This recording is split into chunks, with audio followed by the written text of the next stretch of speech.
So I'm going to talk this morning about the Swanbank.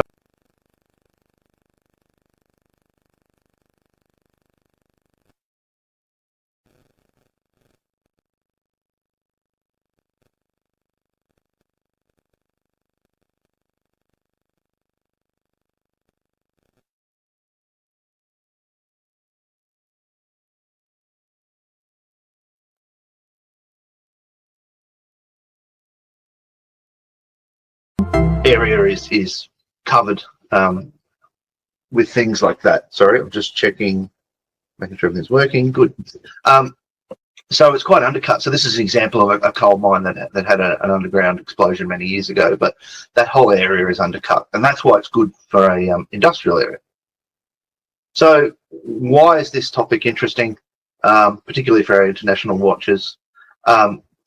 Myself and Warwick both grew up in the area. I know there's complaints been going back to the late 90s.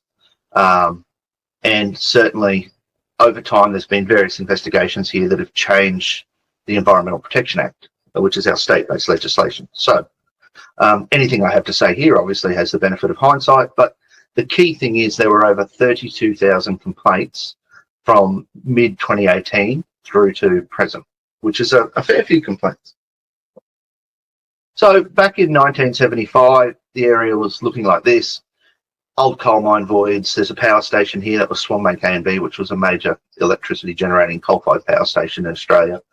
And just on the left here, I've got an area called Ripley and another area over here called Greenwood Village. And I've just marked them for all the images here so you can see them. But that is me back in about 1999, maybe, doing stack testing at the power station. So yeah, I didn't travel far, and my parents still live up in here. Another view of the area, north to south, 8 kilometres, I said 10, 5 miles in imperial units. And you can see here the power station and all these voids. So by 2002, the area had transitioned away from mining back towards recycling uses. So here we have a landfill, and you can start to see some of these other uses here. So a lot of this is overburden as well. So there was spontaneous combustion occurring. So I've actually been out in this area even more recently, and you can still smell that sulphur smell from the coal mines and the spontaneous combustion. So, sorry, it's jumping way too fast. So where all this kicks off is formally in 2006, the local council, so our local area authority, created a new planning scheme, and that planning scheme set up the Swanbank New Chum Preferred Development Area. And it was located in close proximity to highways, so that was seen as a benefit. And it was classified, and I'm quoting from the planning scheme, as a flagship example of effective sustainable development integrated into surrounding emerging communities of Ipswich City. Now, hidden within, well, it wasn't really hidden, but within the planning scheme was the term difficult to locate industries. And when they talk about waste recycling is composting, landfilling, that sort of thing. So the planning scheme said waste recycling or treatment activities are discouraged unless it cannot be demonstrated with a high degree of certainty that such activities will not adversely affect any nearby residential areas, either existing or proposed. So with that in mind, that was in the planning scheme. The state odour guideline was first published in 2001, so that sets the odour criteria and limits that are used. Fast forward a few years, there was the Ripley Valley Urban, I'll just skip to the, so in short, in 2010, 6 years later, the Ripley Valley Urban Development Area was declared. So what that is, that basically says there's going to be significant residential development in the area. And that's the crux of the matter here, is that you have industrial uses in an industrial zone that's defined as an industrial zone. Those uses need to have a high degree of certainty that they won't adversely affect any nearby residential areas. And then all of a sudden you have significant encroachment. So if we come to the next image, there's the little Ripley Township, and this whole area surrounding the southern end of the Swanbank area is all set for development. And that's basically when the issues started to occur in this area with any significance. So by 2018, by 2018, you had a series of landfills in the area. So this is on the northern end. I'll talk about this landfill in a minute. There was a capped landfill here and a couple of composting operations. And then this brings us to 2025. So by 2025, here's our Ripley and our Greenwood Village sites. These wide areas, you can see significant development. The population's gone through the roof in these areas, and something that wasn't really considered, I guess, initially was the development on this southern end of what's known as Redbank Plains. But the green lines here, I put them in because anything within those green lines is undercut, which means as coal mines have been underneath.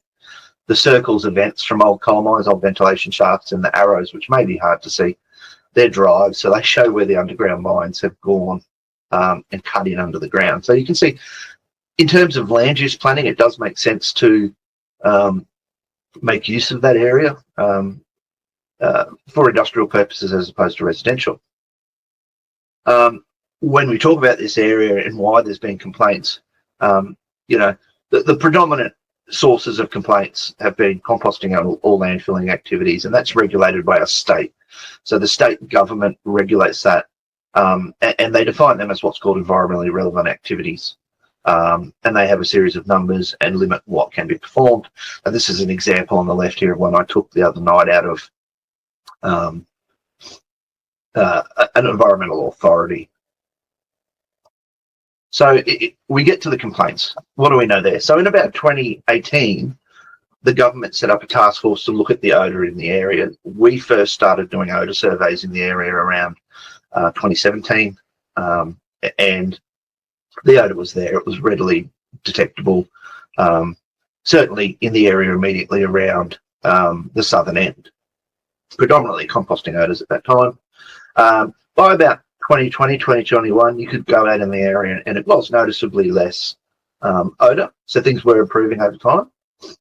And then in about 2022, a landfill flooded, and that caused significant issues in the area around it. Long story short, major rain event filled a large cell, and that cell filled up with leachate.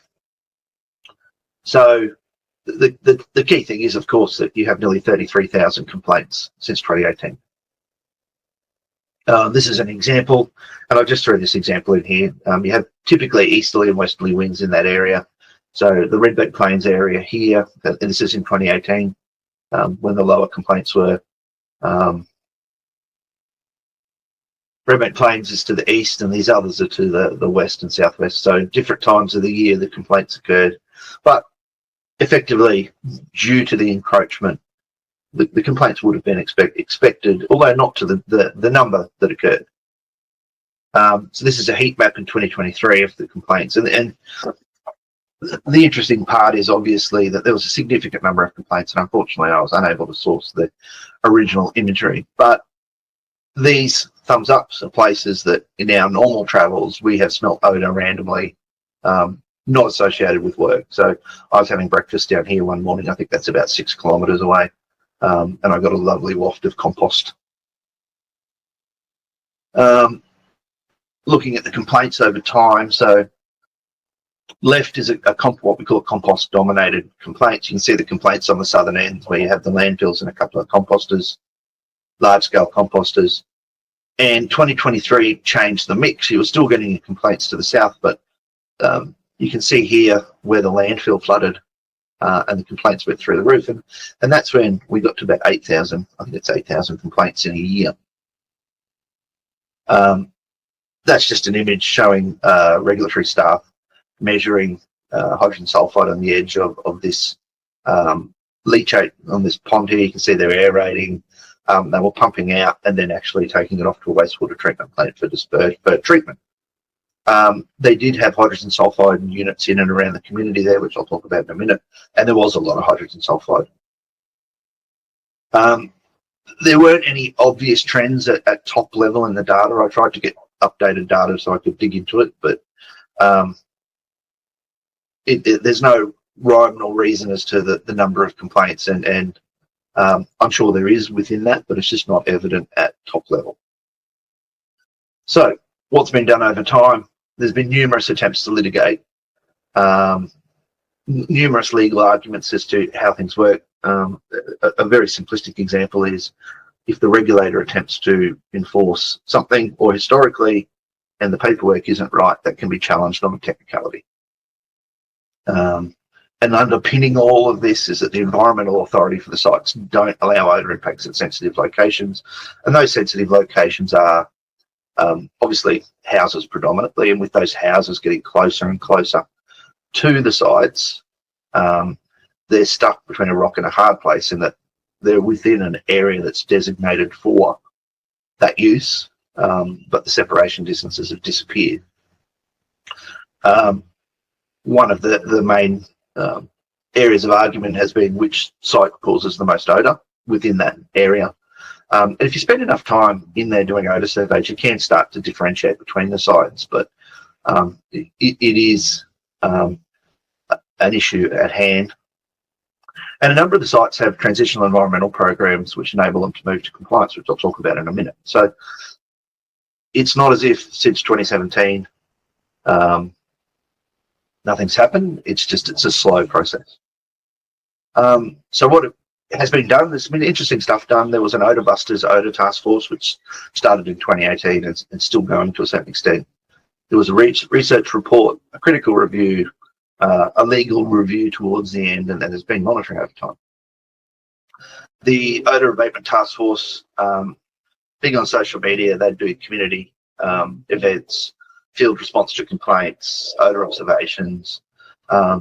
Something interesting that didn't come out, they didn't really have a final report. A lot of the observations and things they did, I haven't seen them published, and I did want to show you their website, but it doesn't exist on the Internet Archive. I think there's a lot of stuff in there around data collection, training, method validation. There could have been a lot of work done there, and I'm thinking, so in one of our states here in Victoria, that they do a lot of field work, and I think probably some things could have come out of that around odour observations versus impact and risk. There was a research report in 2018 to which I would have called an annoyance survey.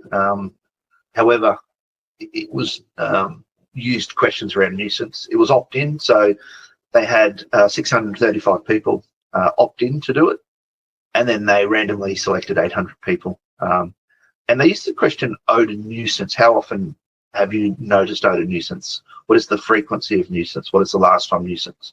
And of that, 52% of people said that I'd noticed an odour nuisance, and 97% of the opt-ins said they had, which I don't think is surprising. Obviously, the surveys deviated from the standard odour practice we used to with odour surveys going back to the late 90s, early 2000s in Europe, and the work in Gladstone and subsequently done in New Zealand by Tracy Freeman more recently. And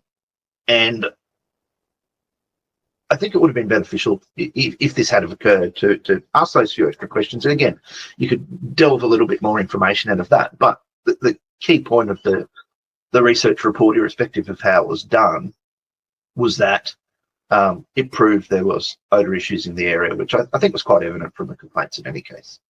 But it did highlight that 50% of people randomly selected across the area had an issue or had noticed odour, and that didn't necessarily mean they'd complained. And I don't think that was delved out into in the report.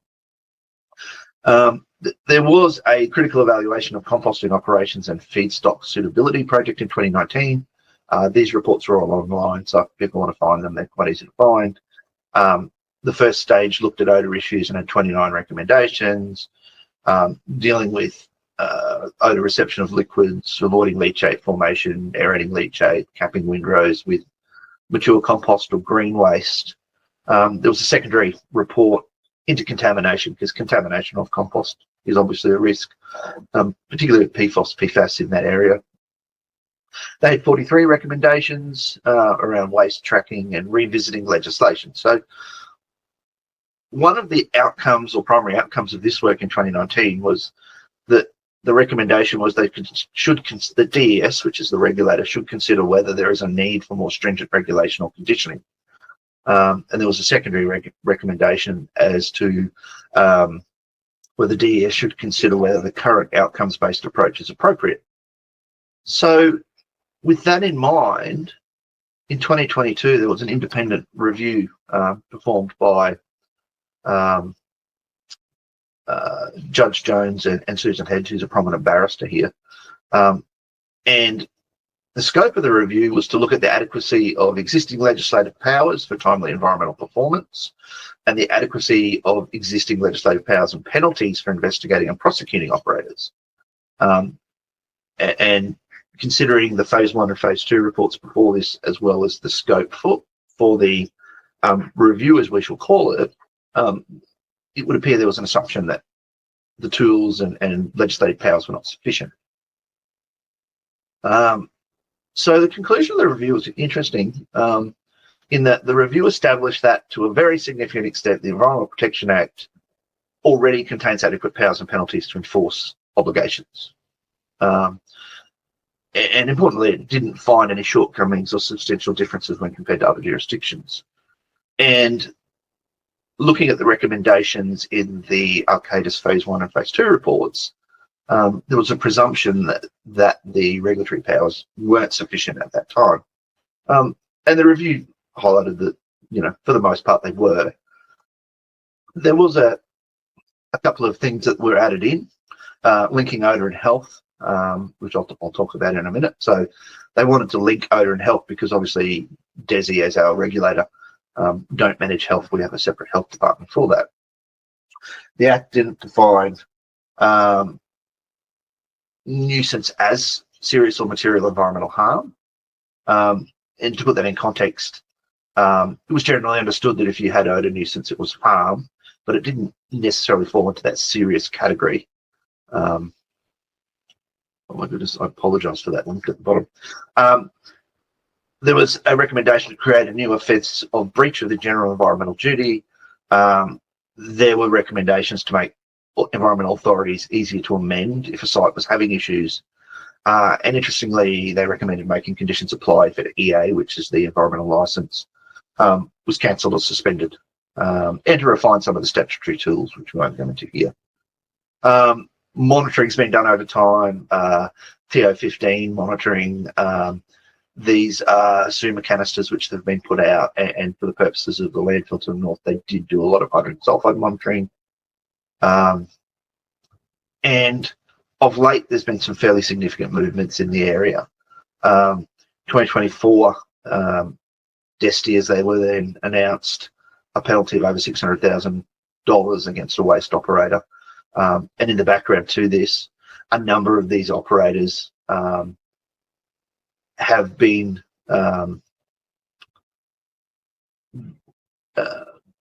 made to bring improvements online to reduce odour emissions.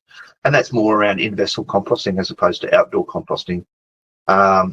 They should be fully enclosed, aerated floors, and that seems to be the way best practice has gone as a result of the reviews. And certainly, we haven't seen that in the complaints yet, but I expect as these systems move in there, the complaints should drop away. So there's been some good outcomes at the end of this. This is the EnviroSuite system, which was brought online in February 2025. They have put a number of weather stations, and here's our 2 reference points here, a number of weather stations in the area, measuring various things, predominantly hydrogen sulfide. There are some of these monitoring stations within the area here, which measure hydrogen sulfide, total VOCs, and ammonia, but they're not measured elsewhere in the community, and I think that would probably be interesting if they did do that. There is a public health inquiry afoot that's been completed to deal with the odour and health related concerns. There is a fair bit of information and around the community and how the community are impacted by continuous odour over an extended period. And the inquiry is to investigate the extent of health impacts. The report was due to be released by about now, but it hasn't been released yet, so I'm assuming it will be released sometime in early 2026. Coming to the end, what are the pros of having the Swanbank estate and what's been learnt over time? Well, good use of mining voids and undercut land. Why not put recycling and other industrial uses in there? There were reasonable separation distances to start with, and the planning scheme supported the use. The con or downside to the area as it used was that the urban development area and preferred development area took away the buffers around the site. So it was enshrined in the planning scheme, but then the buffers disappeared. And that's how we got the conflicts occurring here. So, and one of the other questions is in the regulation up to date, is that you have two composters near to each other, and did they fit in isolation? Did they fit? When I say fit, did they comply with the odor modelling or whatever was performed? Did they fit in isolation? Did they fit separately? Which is the elephant in the room. Up until recently, it was seen as a challenge to define which of the two major sites on the south were causing the issue, and that's in the public domain information in the various court cases and things like that.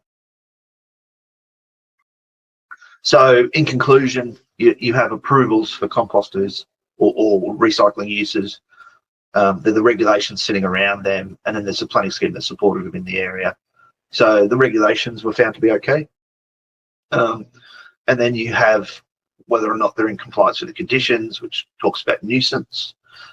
Certainly the movement towards the controls in the previous slides is a good start there, and that should, I guess, quote unquote, fix things. There's a cumulative impacts of who, what, when, where, why, but as they move to control systems, that would be less of an issue. And certainly, as I've mentioned, they're moving forward. Mobile aerated floors regulations have been strengthened, and something I haven't delved into here is that there were changes made to our state-based legislation based on Judge Jones and Susan Hedges' review, which has, I think, helped.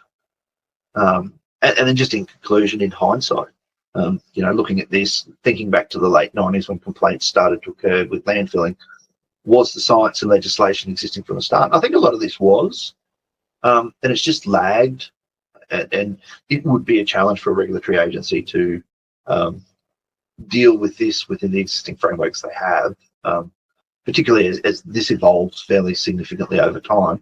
And I think there was some good learnings in there for research and actions and things like that, particularly around measurements and wins and stuff. And with the integration of AI into many things now, I think it would be interesting to see whether or not odor risk could be predicted or odor complaints could be predicted based on some of that information they are recording now. And that's where my presentation ends.